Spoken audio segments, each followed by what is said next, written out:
এইখানে লেপার্ড আছে এখানে। দেখতে এ পেয়ে গেছি ভাই। ওই যে লাল লাল লাল এরকম দেখেন আমি আমরা ভাইজান ওই যে জলটা দিই না লেপার্ড। শুনেছি জঙ্গল নাকি ডাকে, আর আমি ছুটে চলেছি সেই ডাকের পিছনে। আজ আমি পৌঁছে গেছি ডোয়ার্সের গর্ব গরুমারা ন্যাশনাল পার্কে। গরুমারার যাত্রা প্রসাদ সাফারিতে আজ আমি দেখতে পেলাম এমন কিছু দৃশ্য যা আমি স্বপ্নেও ভাবিনি। সত্যি বলতে গেলে ডোয়ার্স যে আমাকে এত কিছু উপহার দেবে তা আমি কল্পনাও করিনি কখনো। গাইড বলেছিলেন আজ ভাগ্য ভালো থাকলে দাদা অনেক কিছু দেখতে পাবেন। আমি একটু হেসেই বলেছিলাম চিতাবাঘ দেখলে বুঝবো সত্যি কপাল খুলেছে আমার। আর তারপর জঙ্গল যেন আমার সামনে নিজেকে মেলে ধরতে শুরু করলো। গরুমারার অরণ্যে ঢোকার আগেও ভাবিনি যে আমি এতটা ভাগ্য নিয়ে আজকে এখানে এসেছি। আমার এই প্রথম সাফারির সমস্ত চমক, রাইনো দেখা থেকে শুরু করে হাতি দেখা, আর তারপরে চিতাবাঘ দেখার সেই সব রোমাঞ্চ, সব অপেক্ষা করছে শুধু তোমাদের জন্যে। কাপা কাপা সূর্যের আলো আর জঙ্গলের নিঃশব্দ রহস্য। কে জানে এই জঙ্গলে আমার কপালে কি লেখা আছে আজ। গরুমারার এই ওয়াচ টাওয়ার সাফারি মানেই অ্যাডভেঞ্চার। জিপে চড়ে ঢুকে পড়েছি ঘন সবুজ অরণ্যে, চোখ চারিদিকে খোলা। কখন যে সামনে বুনো হাতির দল আসবে অথবা চিতাবাঘ, কে জানতো তখনও।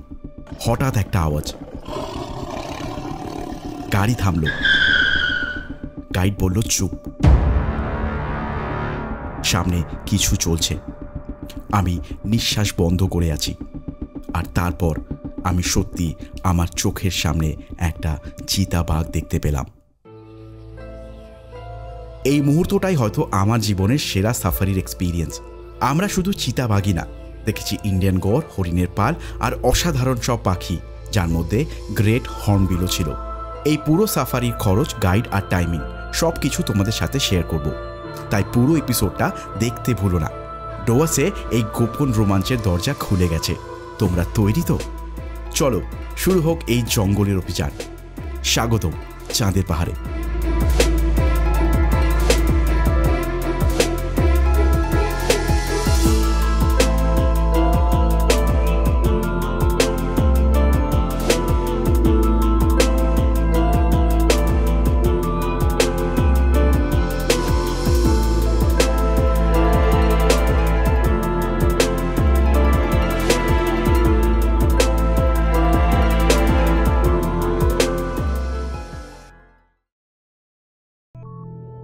আমি এখন গরুমারা সাফারির সব থেকে রোমাঞ্চকর শিফটে 4:30 সময় হোটেল থেকে বেরিয়ে পড়েছি।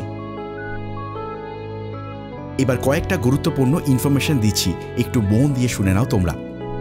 গরুমারা ন্যাশনাল পার্ক সাফারি প্রতিদিন 4টে শিফটে হয়। সকাল 6টা থেকে 7:30, 8:30 থেকে 10টা, দুপুর 2টো থেকে 3:30 এবং বিকেল 4:30 থেকে 6টা। প্রতিটা শিফট শুরুর অন্তত 1 ঘন্টা আগে কাউন্টার থেকে পারমিট নিতে হয়, যেখানে সঙ্গে অবশ্যই আইডি প্রুফ এবং ফটোকপি থাকতে হবে। জনপ্রিয় যাত্রাপ্রসাদ ওয়াচ টাওয়ারের এন্ট্রি ফি হলো 120 টাকা, আর পুরো জিপ সাফারির খরচ হচ্ছে 2200 টাকা লাটাগুড়ি থেকে, যার সঙ্গে গাইড আলাদা করে নেবে 300 টাকার মতন। ভিডিও ক্যামেরার জন্য আলাদা চার্জ প্রযোজ্য হতে পারে। প্রতি বৃহস্পতিবার সাফারি বন্ধ থাকে এবং বর্ষাকালে 15 জুন থেকে 15 সেপ্টেম্বর পর্যন্ত পুরো জঙ্গল সাফারি সিস্টেম বন্ধ থাকে ফরেস্টের রেস্ট পিরিয়ড হিসাবে। প্রতিটা জিপ সাফারিতে সাধারণত 6 জন পর্যটক যেতে পারে। এর বাইরে একজন গাইড, একজন ড্রাইভার থাকে, সব মিলে 8 জন। আর বলে রাখি, একজন ফরেস্টের গাইড কিন্তু বাধ্যতামূলক, অথবা তোমরা চাইলে শেয়ার জিপও নিতে পারো। সেই ক্ষেত্রে প্রতি জিপের খরচ পড়বে 350 থেকে 400 টাকার মতন। যদিও বা আমি আমার রিসর্টের দাদাকেই বলে দিয়েছিলাম সমস্ত কিছু বুকিং করে নিতে, এবং যার জন্য আমার খরচা পড়েছে 2500 টাকার মতন। তো এটাই কিন্তু দেখতে পাচ্ছ তোমরা গরুমারা ন্যাশনাল পার্ক। দেখো গেটের উপর লেখা আছে, আর সমস্ত গাড়িগুলোই কিন্তু এখানে দাঁড়িয়ে আছে এক এক করে। আর তোমরা যদি তার পাশে দেখো তাহলে কিন্তু এখানে পুরোটাই চা বাগান এই সাইডটাতে। আর এই সাইডটাতেই থেকে কিন্তু আমরা যখন এই আমাদের রিসর্টে এসেছিলাম তখন কিন্তু এদিকে যে রাস্তাটা সেটা ধরেই কিন্তু এসেছিলাম। তো এখন আমরা এখান থেকে এই যে পথটা, এই পথটা থেকেই কিন্তু ভেতরের দিকে যাব, কিন্তু এখনও ওয়েট করতে হচ্ছে অনেকক্ষণ। অনেক কটা গাড়ি কিন্তু এখানে লাইন করে দেখতে পাচ্ছ তোমরা দাঁড়িয়ে আছে।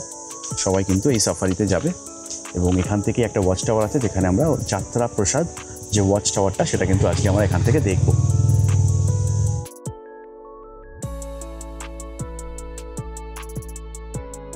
এবার আরও কিছু ফ্যাক্টস তোমাদেরকে বলে দিই, রাস্তা চলতে চলতে একটু শুনে নাও তোমরা। গরুমারা হলো পশ্চিমবঙ্গের সবথেকে কম সময়ে রাইনো, এলিফ্যান্ট, গৌর এবং লেপার্ড একসাথে দেখার অন্যতম সেরা জায়গা। এখানে বেঙ্গল টাইগার নেই, তবে লেপার্ড বা চিতাবাঘ প্রচুর। সন্ধ্যার শিফটে দেখার সম্ভাবনা সব থেকে বেশি থাকে। প্রবেশ শুধু পারমিট নিয়ে, তোমরা চাইলে সোজা গিয়ে ঢুকতে পারবে না।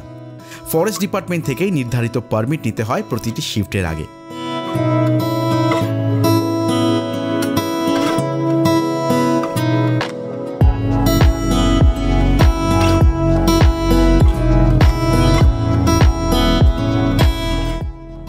গরুমারার ভেতরে ঢুকতেই চারপাশে শুধু সবুজ আর রহস্য, আর তারপর এক এক করে যেন জঙ্গল আমার সামনে নিজেকে খুলে ধরতে শুরু করলো।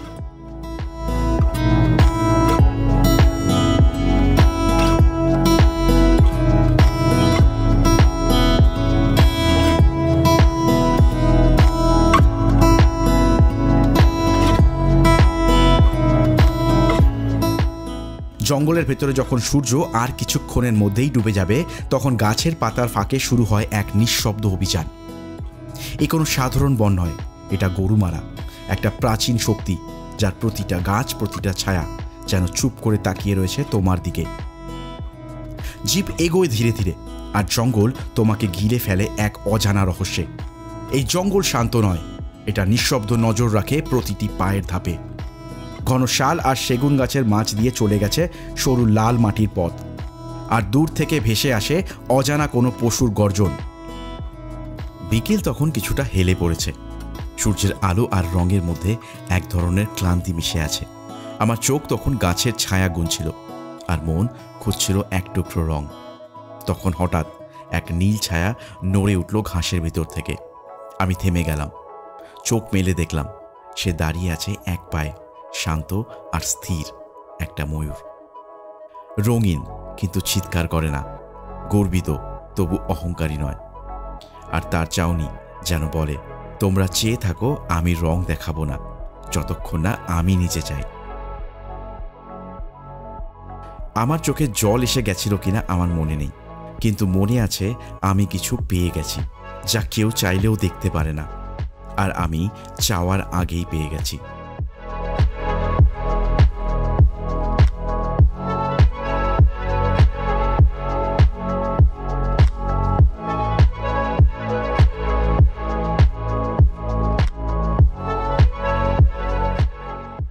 ময়ূর পেখম গুটিয়ে চলে যায়, কিন্তু আমি রয়ে যাই একটা দেখা, একটা নীরব বিস্ময়, আর একটা অদৃশ্য ভালোবাসা নিয়ে।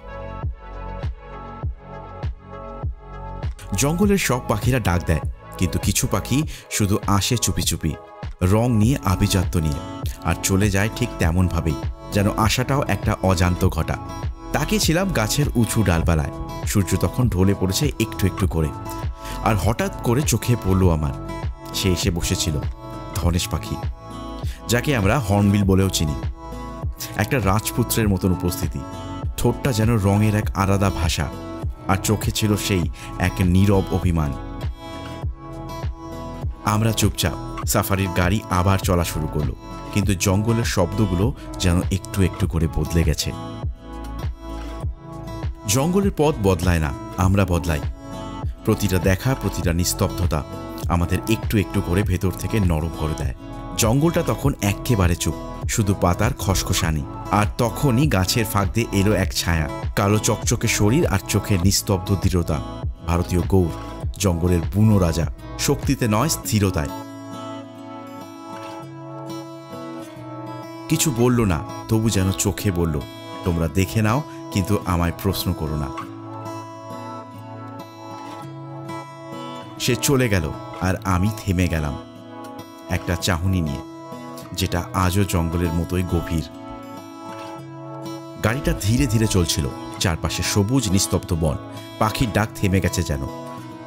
কেউ কিছু বলছে না, শুধু পাতার খসখসানি। আর ঠিক তখনই গাইডের হাত হঠাৎ সামনে উঠে গেল। ওই দেখুন, চিতা। গাড়ি থামল। গাইড বলল, চুপ,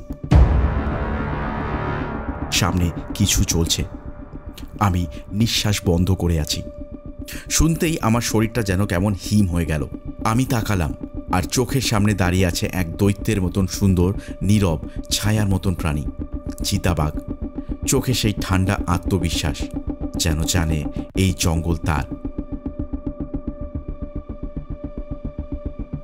আমরা আজ ফিরব, গল্প বলবো, কিন্তু ও ছিল, আছে আর থাকবে এই জঙ্গলের ছায়ার মতন রাজা হয়ে।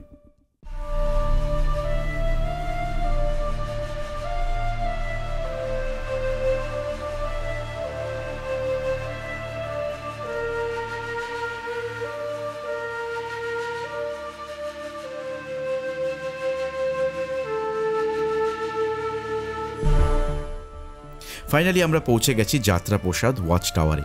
চলো এবার দেখেই নেওয়া যাক যে আমার কপালে আর কি কি দেখা লেখা আছে এখান থেকে।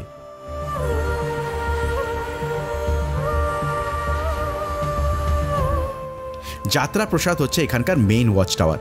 এই ওয়াচ টাওয়ার থেকেই সব থেকে বেশি বন্যপ্রাণী দেখা যায়, কারণ আশেপাশে ঘন জঙ্গল, জলার ধারে খোলা ঘাসের ময়দান এবং সল্ট পিট, যেখানে পশুরা লবণ খেতে আসে। যাত্রাপ্রসাদ ওয়াচ টাওয়ারের নাম এসেছে একটা বিখ্যাত সরকারি হাতির নামে, যাকে গরুমারার জঙ্গলে বহু বছর ধরে বন দপ্তর কাজে ব্যবহার করেছে।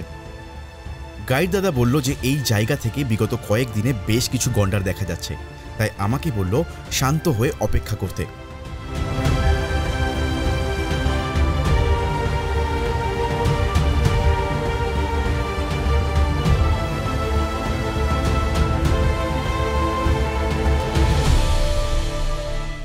আমিও বাইনোকুলার হাতে নিয়ে এদিক ওদিক দেখতে থাকলাম।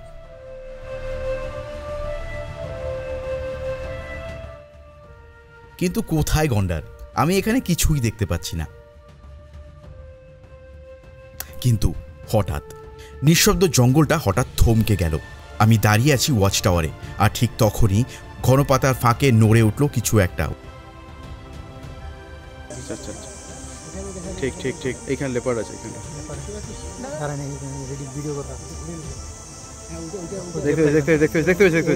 ওটা লেপার্ড না, বাঘ মনে হচ্ছে। পেয়ে গেছি ভাই। ওই যে লাল লাল লাল ম্যাডাম দেখেন, আমরা পাইছি না। ওই যে লাল রঙে যাচ্ছে, ওই যে জলটা ওই সামনে, ওই যে হাইটে যাচ্ছে, ওই যে জলটা দিক ম্যাডাম পার নেই। এই যে ম্যাডাম, এই দারুণ দারুণ দারুণ দারুণ। না, লেপার্ড লেপার্ড লেপার্ড লেপার্ড। ওইখানেই কিন্তু সেই লেপার্ডটা কোথাও একটা বসে আছে, নট শিওর কোথায়। আমরা জাস্ট ওয়েট করে আছি যদি আর একটা গ্লান্স দেখা যায়, কিন্তু এখনো পর্যন্ত কিন্তু লেপার্ড দেখা যাচ্ছে না। বাট এই যে জায়গাটা, এখানেই কোথাও কিন্তু বসে আছে লেপার্ডটা। দাদারাও ট্রাই করছেন দেখার, but all in when. But যাই হোক, যেটুকুনো দেখতে পেয়েছি সেটাও যথেষ্ট বলে আমার মনে হয়। লেপার্ড দেখাটা কিন্তু বেশ একটা ভাগ্যের ব্যাপার। এনিওয়েজ, আমি ওয়েট করে আছি, যদি কিছু দেখতে পাই ডেফিনেটলি তোমাদেরকে দেখাবো। সে ধীরে ধীরে হাঁটছে, কিন্তু প্রতিটা পায়ে যেন জঙ্গল কাঁপছে। আর যাওয়ার মুহূর্তে সে একবার পেছনে ফিরে তাকালো। সেই মুহূর্তটা চোখে চোখে নিঃশব্দ এক আভিজাত বিদায়। আমি কোনোদিন ভুলতে পারবো না। এটাই ডুয়ার্সের জঙ্গল, আনফিল্টার্ড র নেচার।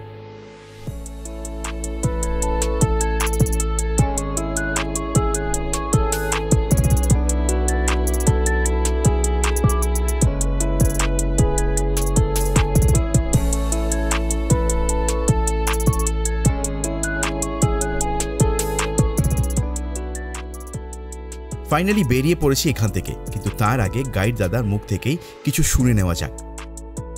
আমি কিন্তু গরুমারার যে প্রথম ওয়াচ টাওয়ার সেটাতে চলে এসেছি, যার নাম হচ্ছে যাত্রাপ্রসাদ।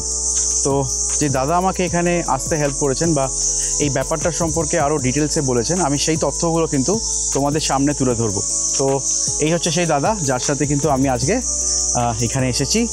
তো দাদা একটা কথা বলুন, এই যে সাফারিটা যেটা হচ্ছে এখন, তো আমি 4:30 যে সাফারি সেটা করছি, তো এটা ছাড়া আর দিনে কভার করে সাফারি করানো হয়? এখানে সারাদিনে 4 শিফট হয়। আচ্ছা। মর্নিংয়ে হচ্ছে সকাল 6টা থেকে 7:30। আচ্ছা, মানে 1.5 ঘন্টা সময়। 6টা 7টা 7:30। সেকেন্ড শিফট হচ্ছে আমাদের 8:30 থেকে 10টা। আচ্ছা। থার্ড শিফট হচ্ছে 2টো থেকে 3:30। এই ফোর্থ শিফট এটা আমরা যে আসি 4:30 থেকে 6টা। সারাদিনে 4 শিফট হয়। আর সব থেকে ভালো সময় কোনটা এখানে আসার? এখানে সব থেকে বেশ হচ্ছে কি জুনের 15 তারিখ থেকে বন্ধ হবে জঙ্গল, সেপ্টেম্বরের 16 তারিখে খুলবে। এই সেপ্টেম্বর যখন জঙ্গল প্রথম শুরু হয়, সেপ্টেম্বর থেকে ধরে অক্টোবর, নভেম্বর, ডিসেম্বর, জানুয়ারি পর্যন্ত, সেই সময়টা এখানে মানে অ্যানিমেল দেখার চান্সটা বেশি। কারণ হচ্ছে কি গ্রামে আমাদের অনেক ধান জমিতে লাগায়, সেই জমিতে সেই সময় আমাদের বাইরে থেকেও হাতিগুলো চলে আসে, যেমন আসামের হাতি, আচ্ছা, পাহাড়ে হাতি চলে আসে। আচ্ছা, তখন হাতির সংখ্যাটা আমাদের এখানে বেড়ে যায়। তার মধ্যে সেই সময় প্রথম জঙ্গলটা ঘন পাবেন, তখন ফাঁকা থাকে। এখন যেমন ড্রাই সিজন, এখন জঙ্গলটা যেমন ফাঁকা, সেই সময় ফাঁকা নেই, তখন জঙ্গলটা পুরো ঘন থাকে। আর এখানে আসলে কি কি দেখা যায়? এখানে আসলে রাইনোটা একদম কনফার্ম, রাইনো পাওয়া যায়, গ্যারান্টি। আচ্ছা, কিন্তু এখানে কারণ হচ্ছে নদী আছে, গ্রাসল্যান্ড আছে। এই গ্রাসল্যান্ড কারণ হচ্ছে গ্রাসল্যান্ডেই রাইনোটা বেশি থাকে। আর হাতি তো থাকে, হাতির জন্য এইসব মানে গ্রাসল্যান্ড করা আছে, জাতীয় ঘাস লাগানো আছে। প্রতি বছর পাট করে গাছগুলো লাগানো হয়, পুরনো হয়ে গেলে কেটে দিয়ে নতুন করে আবার লাগানো হয় ওদের জন্য। মানে হাতি তো ছোট গাছ তুলতে পারে না, বড় গাছের দরকার।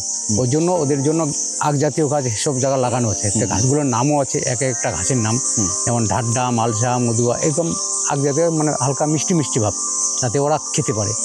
ওই জন্য এইসব জায়গায় ওদের জন্য লাগানো আছে, যাতে হাতি যাতে গ্রামে গিয়ে ক্ষতি না করে, ওদের জন্য খাবারের ব্যবস্থা।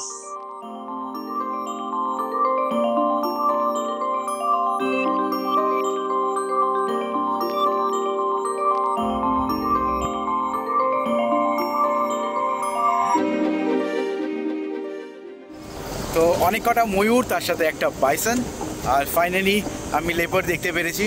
কিন্তু এখনও পর্যন্ত যেটা দেখা হয়নি সেটা হচ্ছে গন্ডার। তো এই গন্ডার দেখার জন্যই কিন্তু আমি নেক্সট যে পয়েন্টটা, সেই পয়েন্টটাতে কিন্তু আমি যাচ্ছি। হোপফুলি একবার যখন চিতা দেখে ফেলেছি, তো গন্ডার কী জিনিস আমরা ডেফিনেটলি দেখবো। তো চলো আমার সাথে এখন গন্ডার দেখতে যাব, আর তোমাদেরকেও গন্ডার দেখাবো আমার সাথে।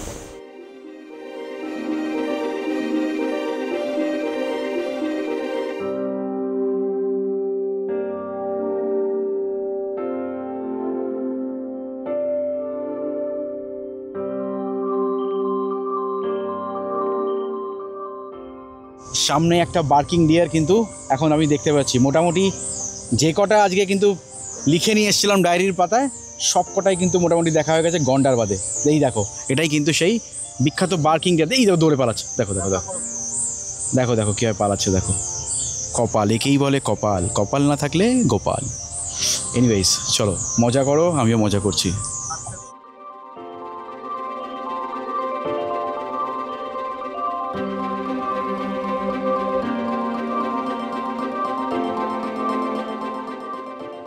হরিণ চলে গেল জঙ্গলের ভেতরে। সত্যি বলতে এত কিছু যে আজ আমার কপালে ছিল, আমি তা বিশ্বাস করতে পারছি না।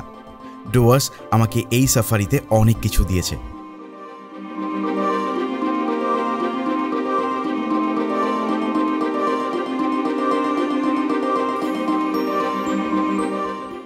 তো আরেকটা কিন্তু লোকেশানে চলে এসেছি, আর এখানে কিছু হাতি কিন্তু আমি দেখতে পাচ্ছি। এদিকে একটা বাচ্চা হাতি, তার সাথে সম্ভবত এটা মা হাতি হবে, আর তার সাথে আরও একটা ছোট হাতি। তো এখানে কিন্তু হাতিগুলোকে রাখা আছে, কিন্তু এই যে ফেন্সিং করা আছে, যে ফেন্সিংয়ের জায়গাগুলো, তার ভেতরে যাওয়া যাবে না। তো এখান থেকেই কিন্তু দেখতে হচ্ছে।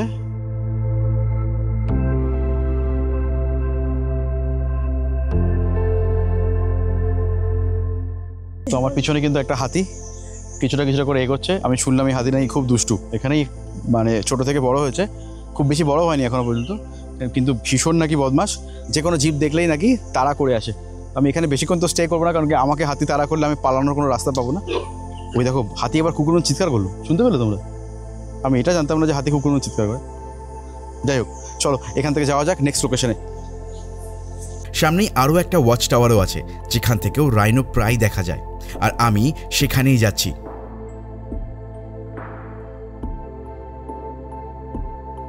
এখানে আসলে তোমাদের হারিয়ে যাবে সময়ের বোধ।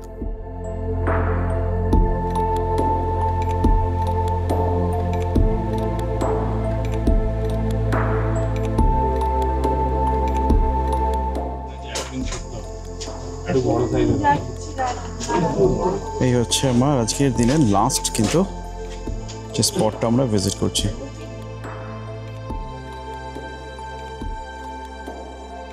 দূরে একটা ধূসর ছায়া নড়ছিল, মনে হচ্ছিল পাহাড় হেঁটে যাচ্ছে, কিন্তু না, ওটা ছিল একটা গন্ডার। না সে তাড়া করলো, না সে লুকোলো, শুধু আপন খেয়ারে চলছিল, মাটির ধুলো মাথায় তুলে। প্রকৃতি নিজের বানানো এক সৈনিক। চোখে ছিল না রাগ, তবু একটা গভীর বার্তা, আমি আছি বহুদিন ধরে, কিন্তু তোমরা থাকলে নীরব থাকো।